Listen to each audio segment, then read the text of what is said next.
की चौकामध्ये एका समाधीवर एक जण मक्याचं कणीस खात होता आणि तिकडनं साधू येतात आणि साधू पाहतात आणि साधू बघतो त्या ग्रस्ताकडे मक्याचं कणीस खाणार आहे आणि थोडं स्मित हास्य करतो. तो म्हणतो, अय बुवा, का का हसला? एक नाही दोन नाही, कारण साधू जास्त लगेच प्रतिक्रिया देत नाहीत. परत डबल, ए बुवा का हसला सांगा.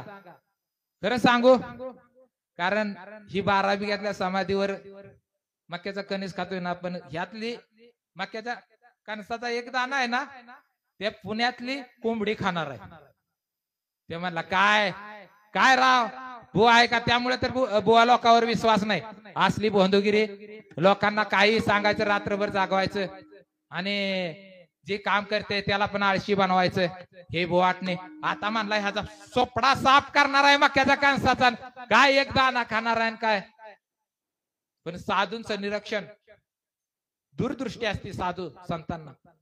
ते निघून गेलंस आणि ह्याचं चाललंय, म्हणला हिथं काय इथले कोंबडी कुठली खाणार आहे? मक्याचा दाना पडला माझ्याकडून तरी 12 बिघ्यातलीच खाईल ना, पुण्यातली कशी खाईल? काय तरी बुवाटणं म्हणते असं जोगड आणलंय कशाला, काय काय पण बोलतोय. मग ते असं मक्याचा दाना खात असताना एक दाना काय होतो, नाकात घुसतो आणि नाकात ते काढण्याचा प्रयत्न करतं बोटानं, ते आते अडकतो आणि त्याला लगेच पुष्यगावात हलवलं जातं. आणि पुष्यगावात हलवल्यानंतर ते डॉक्टर प्रयत्न करतात, ते आत अजून नळीत जातो, शिकरून बिकरून ते औषध देऊन पण निघतच नाही. ते म्हणतो खरं नाही, आता याला धाप लागायला चालू झाली, श्वास वाढला. ते म्हणतो खरं नाही. सातारमध्ये ठोके डॉक्टर, कान नाक घशाचा, शहा कोरेगावचा, बघा चांगला तज्ञ डॉक्टरकडे.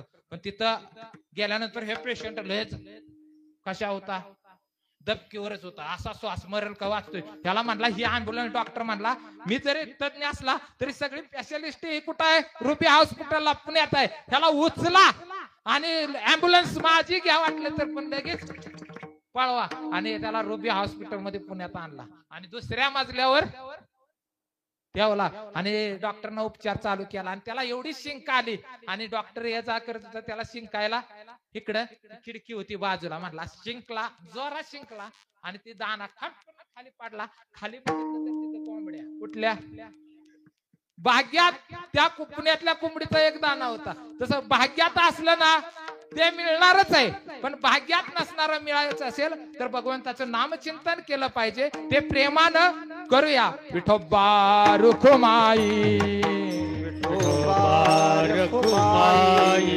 विठोबा रुखमाई, जय विठोबा रुखमाई, विठोबा रुखमाई, विठोबा रुखमाई, विठोबा रुखमाई, विठोबा